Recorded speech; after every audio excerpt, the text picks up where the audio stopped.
الرحمن الرحيم ونصلي ونسلم على المبعوث رحمة للعالمين سيد الأولين والآخرين سيدنا وعظيمنا وحبيبنا محمد عليه أفضل الصلوات وأتم التسليم. اللهم علمنا ما ينفعنا وانفعنا بما علمتنا وزدنا علما وعملا خالصا لوجهك صوابا لسنة نبيك. اللهم لا سهل إلا ما جعلته سهلا وأنت تجعل الحزن إذا شئت سهلا. رب اشرح لي صدري ويسر لي أمري واحلل عقدة من لساني يفقه قولي. طيب, as we always do, we'll begin with a brief summary of what we did last time, what we mentioned last time. So last time, we first of all went through the Arabic alphabet, the Arabic letters, the 28 Arabic letters, and we saw whether the sounds they produce have an equivalent in the English language or not. We found very surprisingly and very happily that 18 of the 28 Arabic letters in the Arabic alphabet have equivalent letters in the English alphabet, meaning without sitting in front of a sheikh ever in your life, without picking up a Tajweed book, without doing anything, you're already 18 out of 28 of the way there. You can already pronounce fantastically and perfectly 18 of 28 letters of the Arabic language. Like the 10 letters that we said cannot be pronounced are what? Who can remember them? تفضل. letters. خص ضغط قض خا صا ضا غا طا قا ضا, and 3 more Through letters. throat letters. Some of them already mentioned, kha and gha. So 2 can already be pronounced, the hamza and the ha, and then 2 we can't pronounce straight away, the ha and the ayn, the ha and the ayn. And then 1 more letter Is ra. ahsant, the ra, because most or the vast majority of English people would not necessarily know how to roll the tongue. Say that ra ra, they would say ra ra as opposed to ra ra. It's a clear difference in the sound. طيب جميل. And then we moved on to a very important topic, which was اللحن في تلاوة القرآن, making mistakes in or when reciting the Quran. There are main 2 categories when making mistakes in reciting the Quran. They are, what are the main 2 types of mistakes you can make in terms of severity, in terms of how severe they are? تفضل. Hidden mistake. MashaAllah, the hidden mistake, and opposite,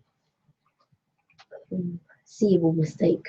very clear, very obvious, very apparent, clear mistake, yeah? Roughly translated as minor and major. Yani just to give an indication of how bad it is, the mistake that you've done, they say major or minor. So major mistakes or clear mistakes must be avoided at all costs. They are changing the Quran. Yani they are changing the binya of the kalima, the build of the word, or adding or taking away, ultimately altering the message. It's a big deal. And number 2, minor mistakes or hidden mistakes, they are something which only proficient reciters or proficient reciters of the Quran can be able to spot and avoid. And this obviously we'll be aiming to obviously avoid both. Undoubtedly major mistakes, don't want to make any of those, but also hidden mistakes, we want to take steps into getting rid of those as well. Jameel, how many are there overall? We went to major mistakes because we said hidden mistakes, technically infinitely many possibilities. As long as something is slightly less than that which is ideal, it's a hidden mistake. It's a minor type of mistake. Or lahn khafi. طيب, what about lahn jali? Can we do a hasr? Can we list them? Is there a possible list that we can say? Yes, there is. So how many did we mention last time? 8. 8. Do you reckon we can say them now? Or not? A bit tricky. No. طيب, First one was changing a letter. changing a letter. Changing a vowel. Changing a vowel. Changing a word. It goes without saying, if you're changing a letter is a major mistake, straight away changing a word which is more than 1 letter is also a major mistake, yeah? Ahsant is correct, but you don't need to say it, because since we already said changing a letter is a major mistake, you don't need to say changing a word, yeah? So changing a letter, changing a haraka, Increasing. Increasing a letter. Opposite. Decreasing a letter. Making something that has sukun into something that has a haraka, or tahrik al-sakin. And the opposite, taskin mutaharrik. Making something that has a haraka into a sukun. And last two that we mentioned, تخفيف المثقل and تثقيل المخفف. Making something that has a shadda, not have a shadda. Making something that has no shadda, have a shadda. Quite basic. I mean, when you go over it a few times, they're really commonsensical. We did say that there's one more type possible of major mistakes. However, it is disputed. It is not something that is that any modern scholar of Tajweed at least would consider a major mistake. So we'll get into that now, inshallah ta'ala.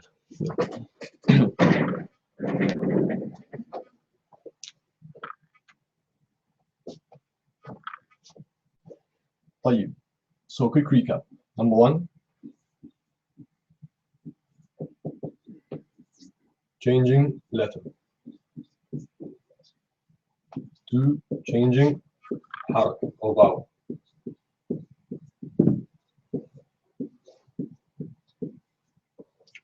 3, adding a letter. 4, decreasing or taken away. 5, moving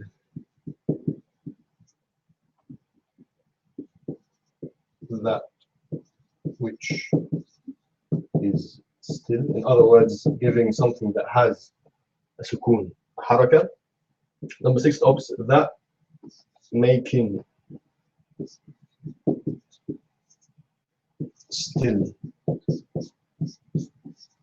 that which is moving. And 7 and 8 we mentioned here just for the sake of the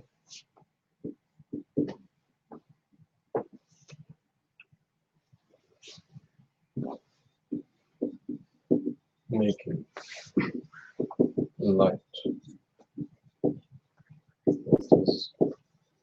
heavy. 8, making heavy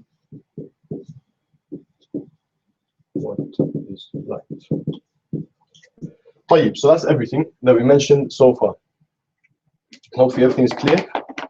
We'll remind once again that making heavy was light and making light was heavy has nothing to do with the huruf al-isti'la and huruf al-istifal. It has everything to do, however, with shadda and lack of a shadda. It's nothing to do with the khussadat and qidh and those type of letters.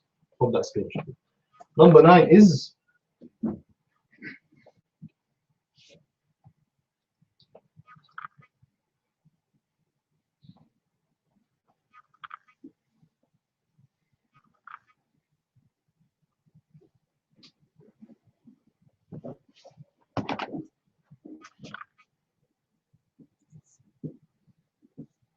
deficiency in the clear or known rulings of Tajweed.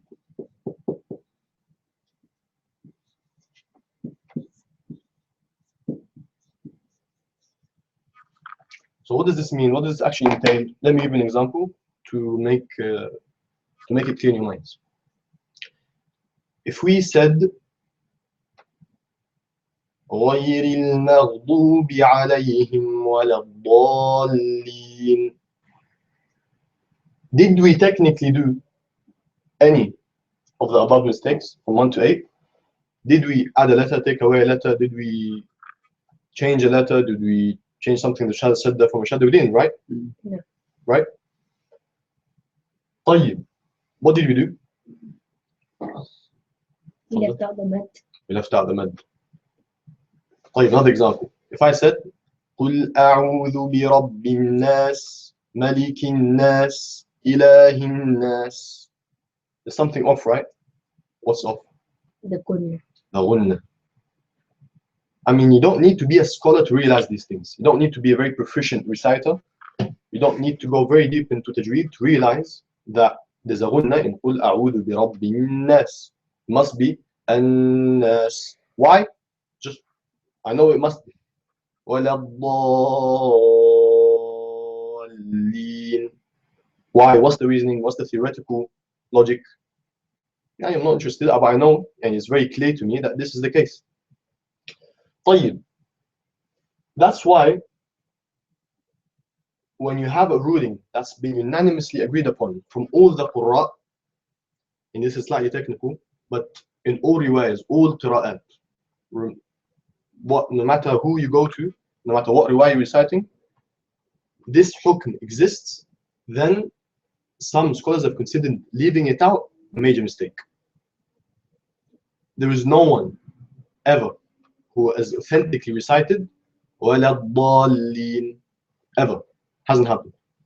1,400 years plus of revelation, no one has ever recited وَلَا الضَّالِّينَ.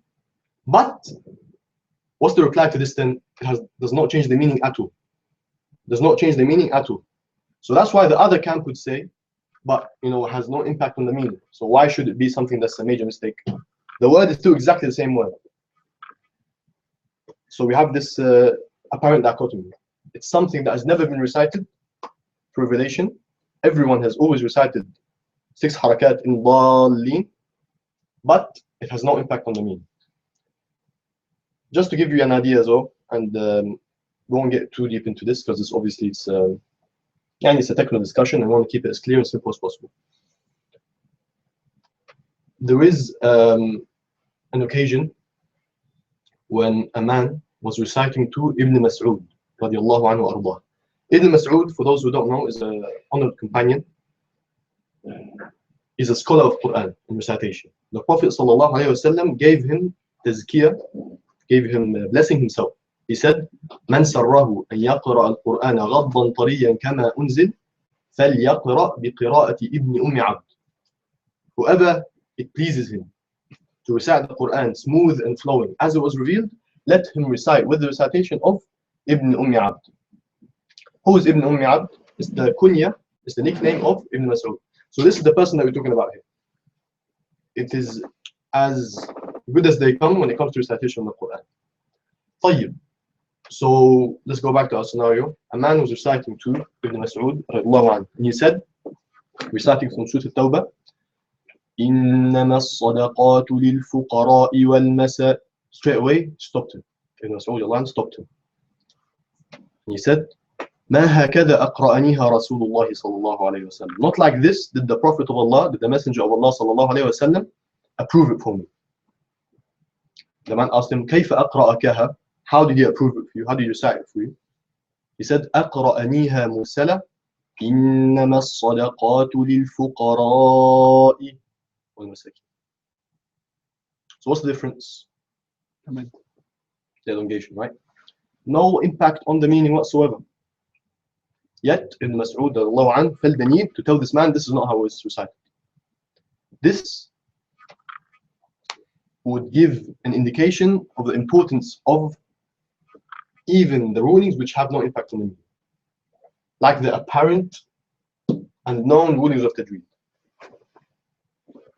Interestingly though, and you can have a rebuttal of that same, using that same narration, you can have an argument from the other side saying that in a sitting of qira'ah and iqra', in a sitting of recitation of the Quran from a teacher to a student, even non-major mistakes would be corrected.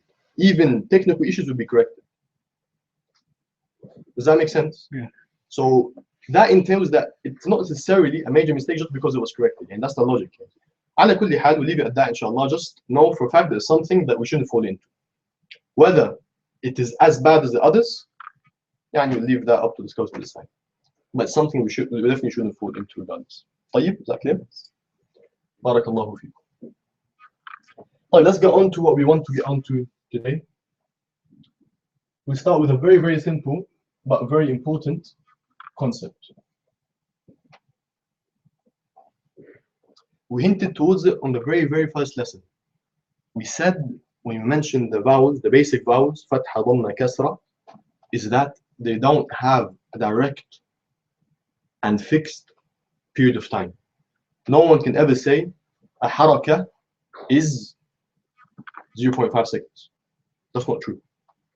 No one can say 0.25 seconds or 1 second, whatever the case. You can't give it a fixed amount of time. It is something that's relative, depending on what? The speed of recitation. How quickly you're reciting will determine how long or how short this haraka is. And based on the haraka, which is the basic unit of elongation, you can't get any shorter than that for our purposes. Based on that, the length of this, everything else will get automatically stretched or condensed based on your speed. And we gave the example of the last section of Surah Al-Fatiha. We said both of the following recitations are correct. Listen carefully. That's one. That's correct. It's a sound recitation. Also, the following is sound. غير المغضوب عليهم ولا الضالين.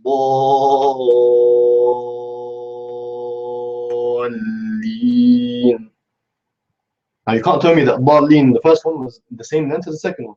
It was not the same length. One was about maybe 2-3 seconds. The other was about 6 seconds, right? Both of them were 6 harakat. Does that make sense now? Because depending on your speed of recitation. طيب, this is called مراتب التلاوة أو مرتبة التلاوة.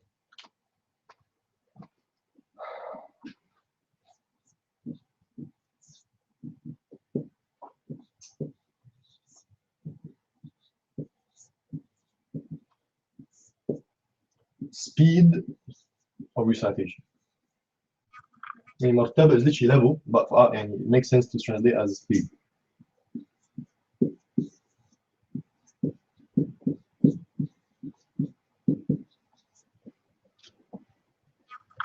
Clear? We have 3 fundamental speeds that the human ear can recognize, that the average human being can recognize. Very simply, fast, medium, slow. It really is as simple as that. The reason why it's so important, because it relates to the concept that we just mentioned before. How much you give the harakat, how that you must give each harakat its right depending on the speed of recitation.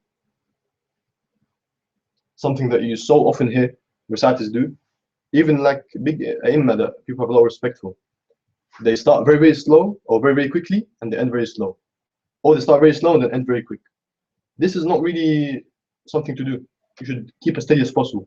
And you find that the best reciters are always left. Al-Husari, to name the most obvious example here. And Shawi, the same thing.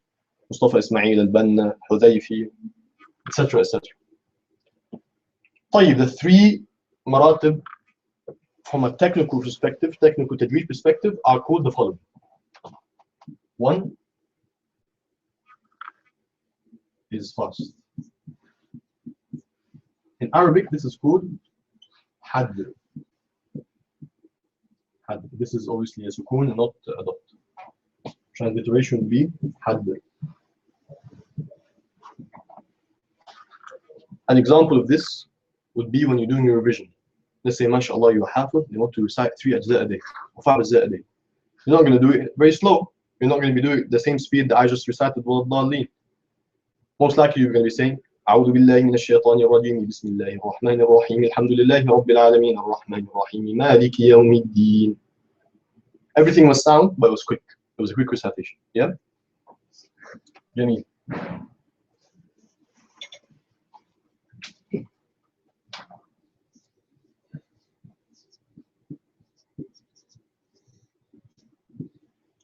Medium, that's just the easy way to translate, but the actual word, the technical term is tadweer.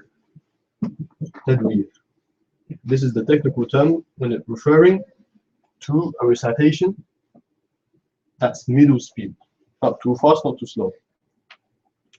An example would be that which you recite in Salah, or the most ai*imma recite in Salah. Some ai*imma recite with hadd, even in Ramadan. It's not an impermissible thing, but it's definitely not the best thing to do. That which is normally recited in the Salah, like what we heard in Asha today, for example, that's called Tajweed.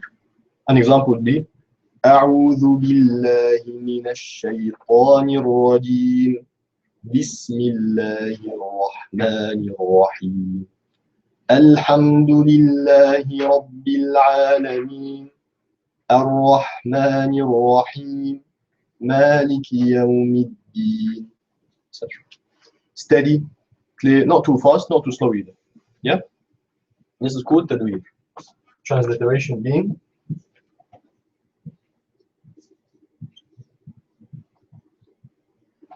Tajweed. Let me not go any lower than that. So we're going to get rid of these. Is that okay?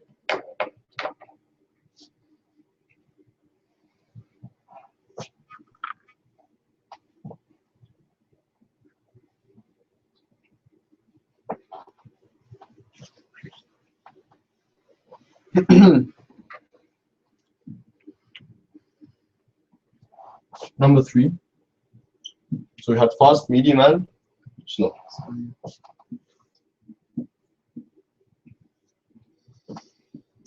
This is referred to as tahqiq.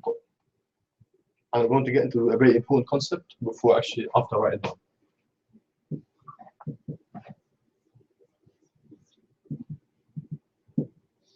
Tahqiq.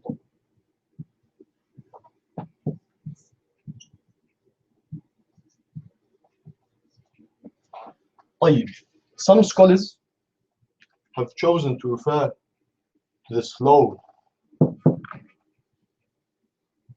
pace of recitation as tartil. Some have chosen this definition or this terminology. Tahqiq is more accurate. Why is that? Allah subhanahu wa ta'ala tells us in Surah Al-Muzammil, قُمِ اللَّيْلَ إِلَّا قَلِيلًا, to his Prophet sallallahu alayhi wa sallam, بأبي هو أمي, قُمِ اللَّيْلَ إِلَّا قَلِيلًا نِصْفَهُ أَوْ انقُصْ مِنْهُ قَلِيلًا أَوْ زِدْ عَلَيْهِ وَرَتِّلِ الْقُرْآنَ تَرْتِيلًا. وَرَتِّلِ الْقُرْآنَ تَرْتِيلًا. Tartil, which is what Allah subhanahu wa ta'ala commanded our beloved sallallahu alayhi wa sallam to do when reciting the Quran, should be implemented at all times. Tartil applies when you're reciting quickly, medium, or slow. So that's why it's slightly more accurate to refer to this pace as tahqiq and leave tartil as something that applies to all 3 levels, all 3 paces. So when I'm reciting quickly, when I gave you the very first example, Alhamdulillahi Rabbil Alameen Ar-Rahman Ar-Rahim Maliki Yawmiddin, there is still tartil in that. Tartil literally means dividing or splitting up. That's what literally means, linguistically. You can still, if you really have a good ear, you can still hear each letter by itself. I haven't merged any letters, I haven't added and taken away, so I haven't committed any major mistakes. It's more difficult to do that in a quick pace, but the recitation is still sound. There is still tartil in it. The same thing definitely with tadweer, and undoubtedly the same thing with tahqiq. One final thing to mention,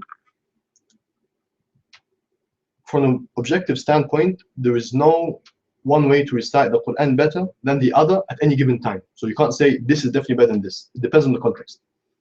In Salah, you'd be causing a huge fitna if recited very, very slowly. And some people wouldn't take it very well. And to be honest with you, this is not something that's bad. Then look, these people can't even handle listening to the Quran slowly. No, that's not the case. The reality is some people have commitments, and dunya is demanding. In fact, our beloved sallallahu alayhi wa sallam rebuked Mu'adh ibn Jabal radiallahu anhu for lengthening the salah too long. Obviously, by our standards, and our lengthening is probably about a page, but his lengthening is probably about Al-Baqarah. But anyway, the concept is still valid. He said, أَفَتَّانٌ أَنْتَ يَا مُعَاذ? Why do you child the people? Why are you causing fitna for the people? And this is something that's good, reciting in the Quran. So the point is, we can't say that at any given time, this speed is better than this speed. Depends on the context. Some of our great Imam, like Shafi'i and Abu Hanifa and others, rahimahullah, would recite the Quran 60 times in Ramadan, twice a day. Do you really think they're going أعوذ بالله من الشيطان الرجيم بسم الله الرحمن الرحيم. They're not, are they? 60 times in the day, you're going to be reciting quickly.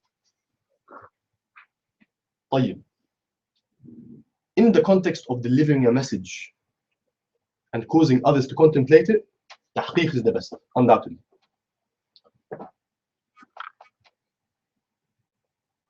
Allah subhanahu wa ta'ala tells us,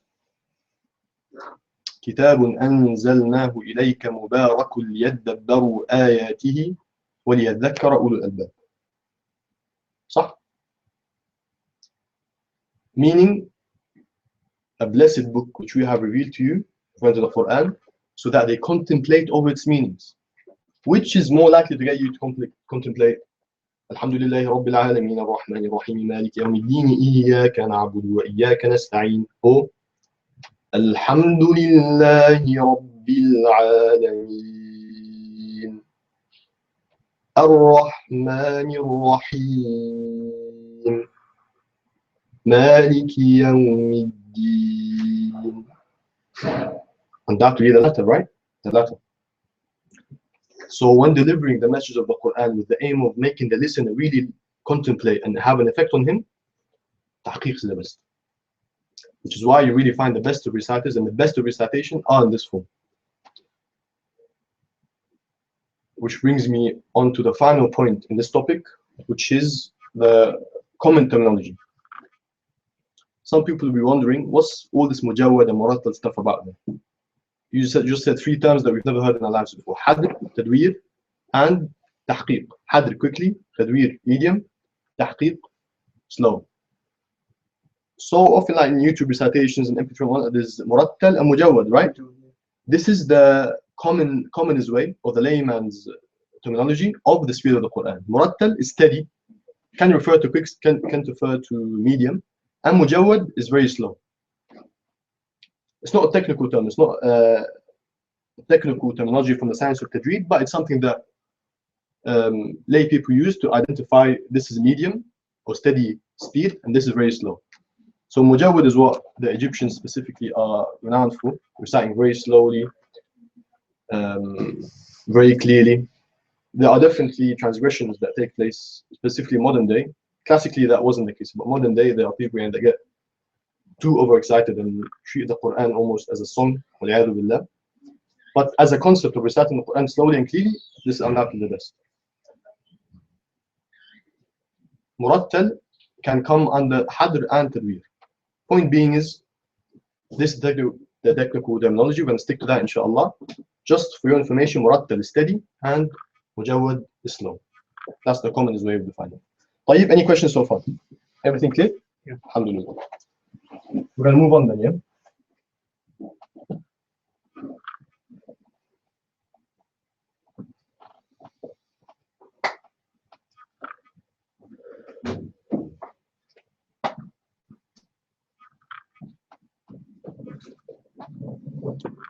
جميل.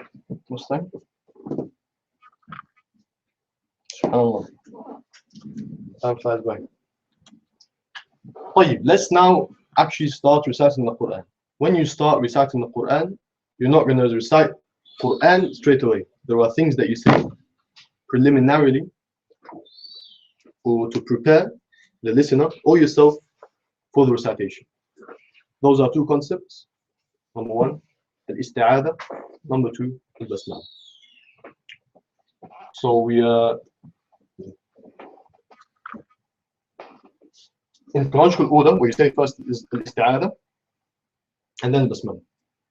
So we mentioned Isti'adha, everything to do with it, and then the Basmalah, everything to do with it, and then mention some concepts, maybe not today, because I don't think we're going to get the chance to discuss Isti'adha, Basmalah, and then the Quran that you're about to recite. The ways that you can recite this. Let's get started.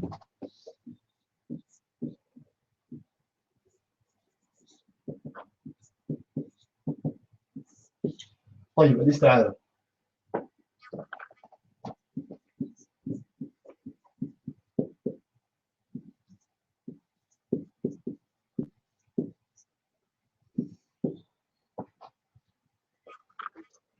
First of all, does this actually have a meaning, or is it just a made-up term to indicate a particular thing? What do you think? Isti'adha, does it have a linguistic meaning when somebody says isti'adha? Is it just referring to saying A'udhu Billahi, or does it mean something? It means to seek refuge. As you often see the translation in the Quran, I seek refuge in Allah from the forsaken Satan, right? Yeah. To seek refuge.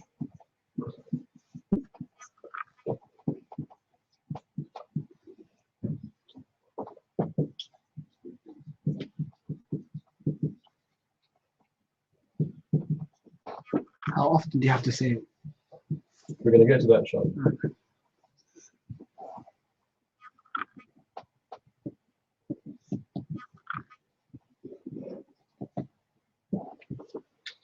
طيب, practically speaking then,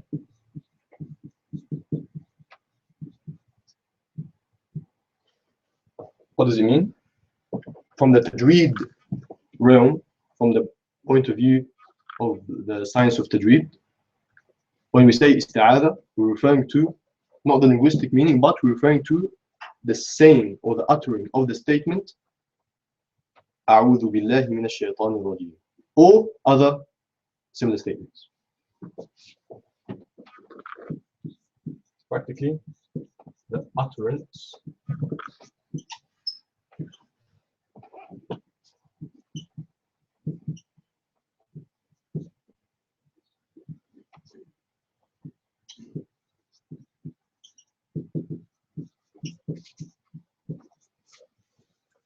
طيب.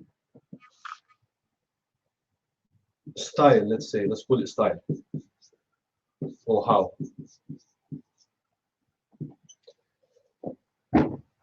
There are more than one, or there is more than one way to say the Isti'adha.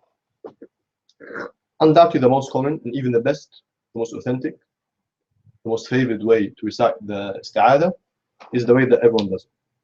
أعوذ بالله من الشيطان الرجيم. There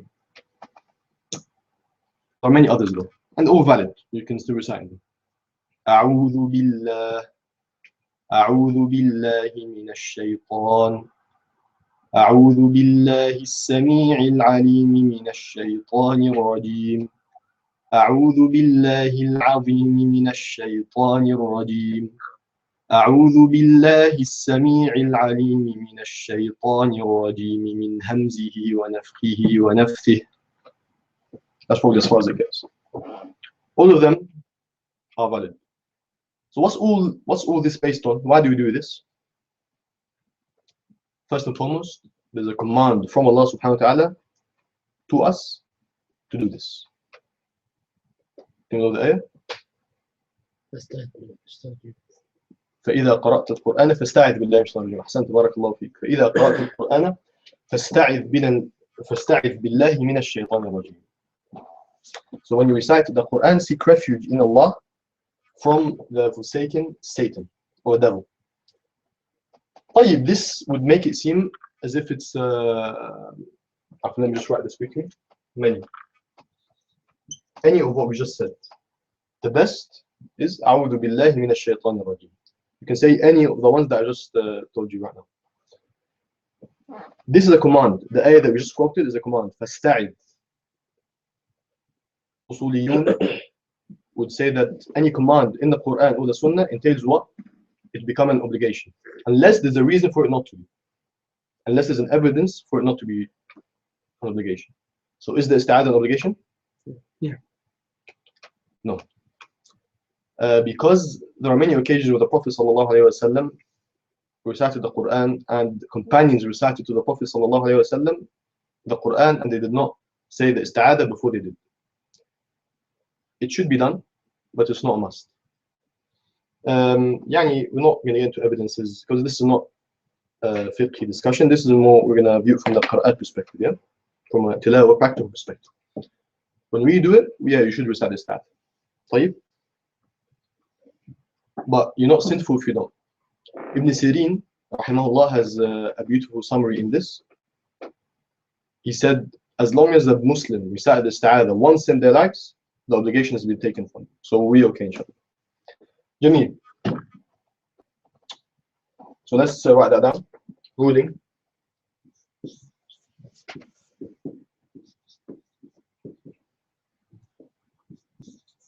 Recommended. Or mustahab or mandoob, to use the technical term. I'm take this off. Is that okay? There's one more thing or two more things that I want to talk about with Isti'adha, and then we're going to move on to Basmalah. They are, number one, when do you actually say the Isti'adha? Or when is it, or when should you say the Isti'adha? And number two, do you say out loud or not out loud?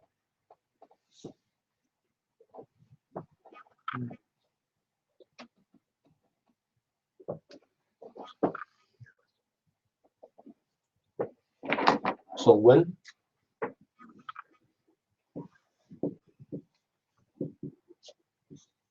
Any time before reciting Quran.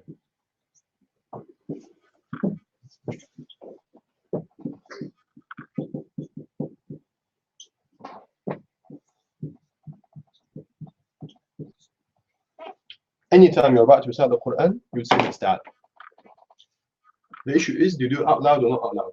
Or do you have to do it out loud? Is the preference even in the first place? Yeah, a particular time to update the preference. In Salah, you wouldn't ever recite out loud. Jama'ah, not Jama'ah, Imam, not Imam. You wouldn't recite the Isti'adha out loud. Wallahu a'lam, even though this is not halaqah of fiqh. We mentioned just snippets here and there. Because obviously there's overlap between this issue and fiqh. And we're going to keep it related to Tajweed as much as possible. So we mentioned that it should be recited anytime before reciting the Quran. In Salah, never out loud. By yourself, your choice. To a people, better if you do it out loud. In preparation for what you're about to recite. Let's say you were to recite Fatiha or any other surah, and you were to say that surah straight away, or that section straight away. The listener, if he was doing something else, might miss out on what Allah subhanahu wa ta'ala is telling him. So to prepare the listener, you'd say the Isti'adha out loud as opposed to silently. Quick issue then. We're in a sitting of Quran. I'm going to start recitation, then it's going to carry on, and so on and so forth. I would say it out loud, and then it's not a must for the second person to say it at all. No one has to say it after me, unless we start talking about something else completely and stop reciting Quran. If we start talking about yesterday's football match or some other related dunya thing, and we want to recommence the recitation, we'd say the Isti'adha out loud once again. Do you mean? And the same thing from a student and teacher perspective. If I'm reciting to my teacher, I start with the Isti'adha, then we start discussing a particular point for a while. When we come back to reciting, I would recite the Isti'adha again. Do you mean?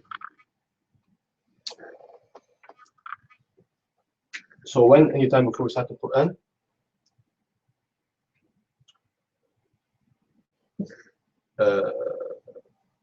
out loud or not.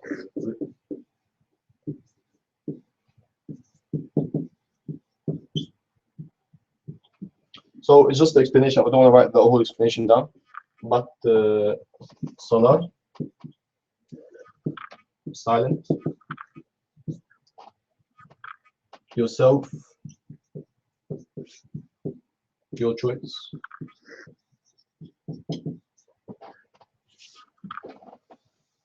To a group of people, out loud,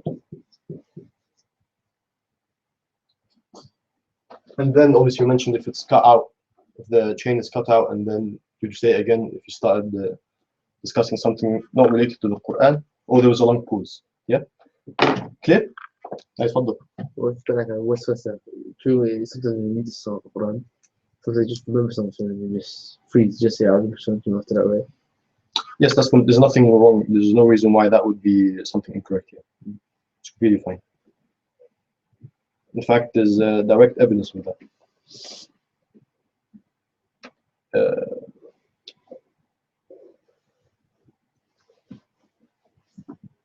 إن الذين اتقوا إذا مسهم طائف من الشيطان تذكروا. Those who have taqwa, every time a whisper from the shaitan touches them, they remember. And A before that is directly indicative of seeking refuge in the shaitan. So yeah, that's completely fine. One question. Do you read out of that means that the whole time you read the Quran, the shaitan will disrupt this and that? Inshallah ta'ala, yes, inshallah.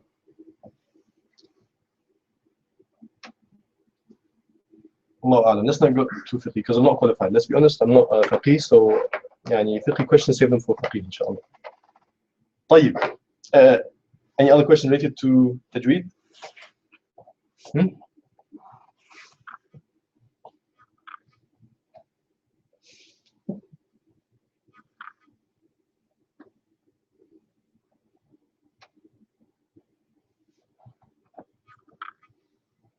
So that's everything to do with the Isti'adha.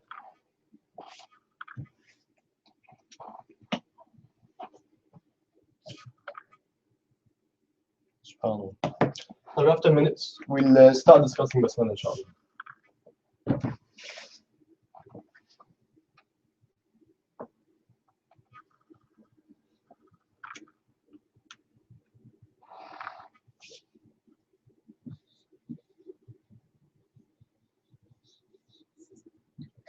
البسملة.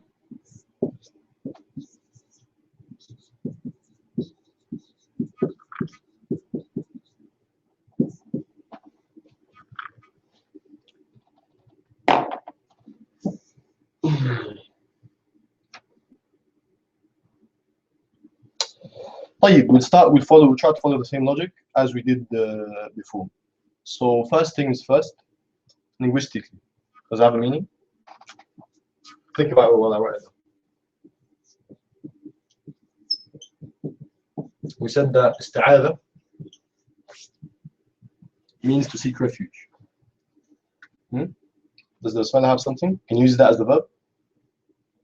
Long story short, no. This is a made-up word to indicate a statement or a particular utterance of a statement. So al-Basmalah refers to saying Bismillahir Rahmanir Rahim. Has no linguistic implication. It's just a word to indicate that.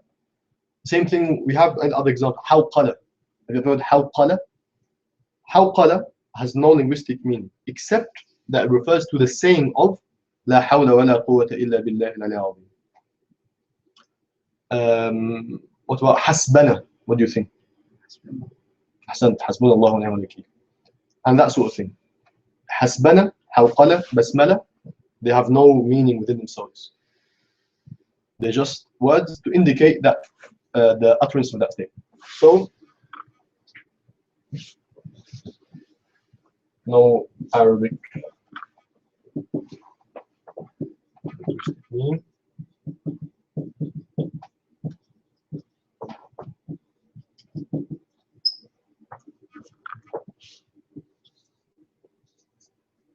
Practically, the utterance or the saying of the statement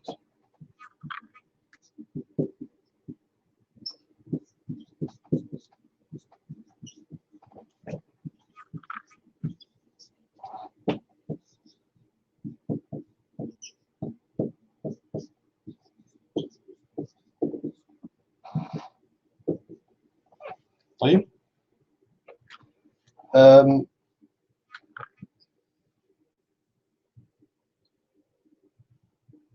You mentioned last time before, was it style now? Check quickly. Was it? I think it was mentioned style. طيب. How many ways are there to recite the Basmalah? One way, right? You can't get creative with the Basmalah. Basmalah is Basmalah. Bismillahir Rahmanir Rahim. That's it. Yep.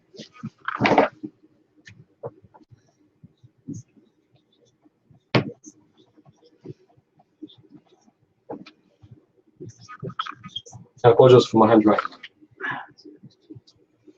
You mentioned after? Was it win? Yeah. Like we'll get rid of this so that we don't move too much down. Is the pen clear, by the way?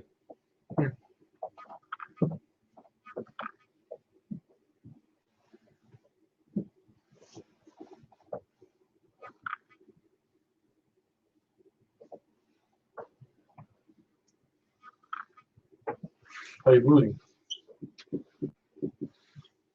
I mean, ruling is a very general term. If we mean ruling of saying the Basmalah, that's different from the ruling of whether it's from the Quran or not. It's a different thing. Very quickly, we discuss both. Undoubtedly, unequivocally, unmistakably, Al-Basmalah is part of an ayah in Surah. Huh? لا that's the khilaf. That's the khilaf. But where is it ijma' of the ummah? No one will ever tell you it's not from the Quran. Surah what? It's part of an ayah of Surah أحسنت النمل. إنه من سليمان وإنه بسم الله الرحمن الرحيم. Allah paraphrasing Bilqis, the queen of Saba, referring to the letter of Sulaiman, came to from Sulaiman. It is from Sulaiman, and it is Bismillahir Rahmanir Rahim, in the name of Allah, the owner of mercy, the giver of mercy, as a very rough translation. طيب. Undoubtedly from the Quran, that no Muslim will ever tell you it's not. طيب, Fatiha, long discussion, difference of opinion, we won't get into it now. Should you recite it? Let's move on from that now. Should you say the Basmalah? Yes or no? In the beginning of the surah? Yes, you should. Yes, you should. Specifically, if you're starting off recitation. What do I mean by this? This is where the overlap between fiqh and qira'at becomes intermingled and very deep.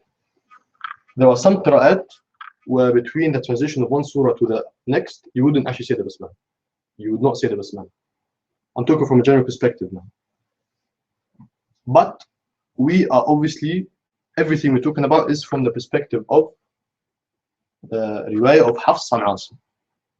Hafs and Asim. In Hafs and Asim, you should recite the Basmalah in the beginning of every surah. You have no other choice when you're reciting in Hafs and Asim. So that's what we're going to stick to, inshallah. We took it from a Qur'an perspective, riwayah perspective, as opposed to fiqh perspective.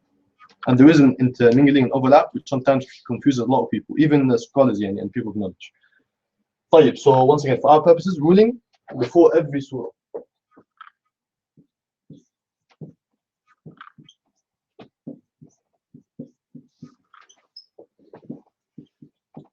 طيب, what about the middle? What about the middle of a surah? Would you say the Basmalah then or not? It depends on the context. If it's an ayah to do with Allah subhanahu wa ta'ala, let's say I have a recite, obviously that's when you're starting off, yeah? I'm not reciting the Quran, I'm about to recite Quran.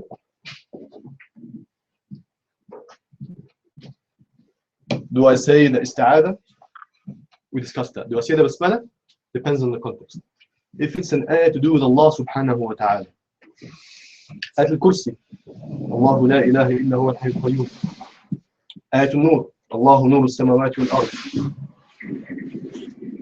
So on and so forth. Specifically when they start with the name of Allah subhanahu wa ta'ala, yes, it makes sense to say the Basmalah. It makes a lot of sense to say the Basmalah. You don't have to at all, but it's good to do. It makes a lot of sense. What about ayat of Rahmah? Ayat of Jannah? Also, it makes sense. Ar-Rahman Ar-Rahim. Say the Basmalah.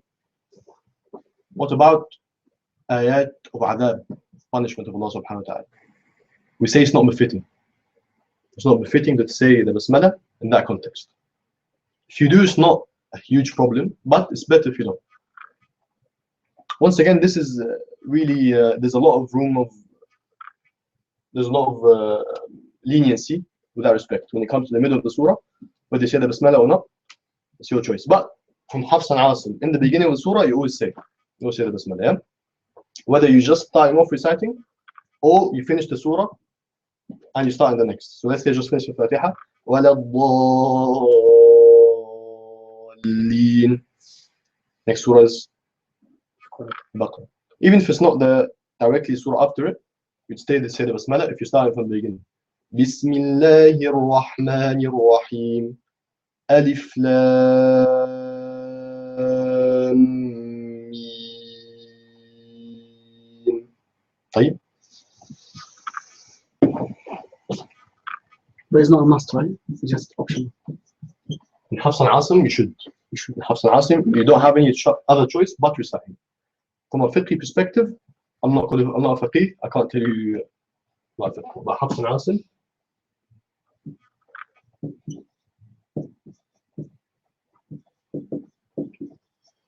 this first two people, like Hafs is a human being and Asim is a human being. Asim is a tabi' of a tabi'i, so I think it's third generation Muslims. Wallahu a'lam, don't quote me on this, I'm not 100% sure. And Hafs is his student. Asim is a Kufi Imam of Iqra. So you'd always say the Basmalah. طيب. And by the way, just a very interesting point, the interlinking between the Qira'at and fiqh is really something that's interesting. You find that the options of saying the Basmalah in the way of Nafi', obviously Nafi' is Madani from Medina, and then the implications in the fiqh of Imam Malik, who's obviously from Medina as well, rahimahullah, there's a link. The same thing exists with Imam Abu Hanifa rahimahullah and the Kufans, like Imam Asim. Kufa means Yes, in Iraq. Yeah. Kufa is in Iraq. طيب, let's move on from that. طيب, we literally have a few minutes, so very quickly, out loud or not.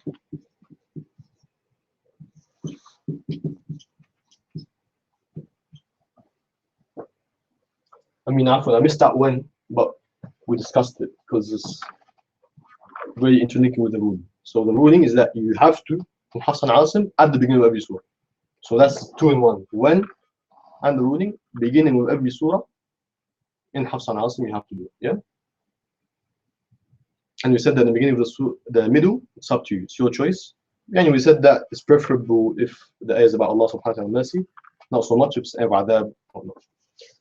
Out loud or silent. Salah. Once again, we're talking from Hafs and Asim here. Because you'd say the Basmalah, you say out loud.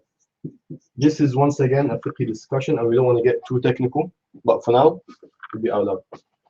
For the Imam, obviously. Yeah, but when you're praying by yourself, it's a different discussion. For the Imam, you'd say out loud. And you hear our Mashaykh, mashallah, when they always come in the beginning of a surah, starting off a surah, you say the Basmalah. We took Al-Fatiha aside, if you noticed, because that's a different discussion. And we brushed over quickly, but we didn't get into it. So allow in Salah, yourself, by yourself, yani, your choice. Group.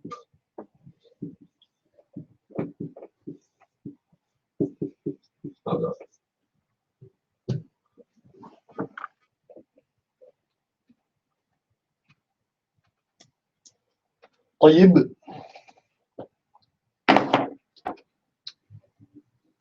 There are many discussions about Fatiha that we overlooked very quickly. The reason being, it is a deep discussion that has implication in Qur'an and fiqh. And I can just about speak about Tajweed, but I'm very far from fiqh, so let's not get into that. And number 2, there is an issue that we must discuss as well about Basmalah. We won't do it now. I'm just preempting you for next lesson, inshallah. About Surah At-Tawbah. Surah At-Tawbah is an exception to this rule. We said before every surah you recite the Basmalah. Tawbah is an exception, and we'll get to that next lesson. What we also mentioned next lesson is the interlinking between the Isti'adha, Basmalah, and the beginning of the surah. How will you recite it? What are your options in terms of linking them together, stopping at each one, so on and so forth? And yeah, that's that, inshallah. Any questions? والله تعالى أعلم، وصلى الله وسلم على نبينا محمد وعلى آله وصحبه أجمعين. سبحانك اللهم وبحمدك، أشهد أن لا إله إلا أنت، أستغفرك وأتوب إليك.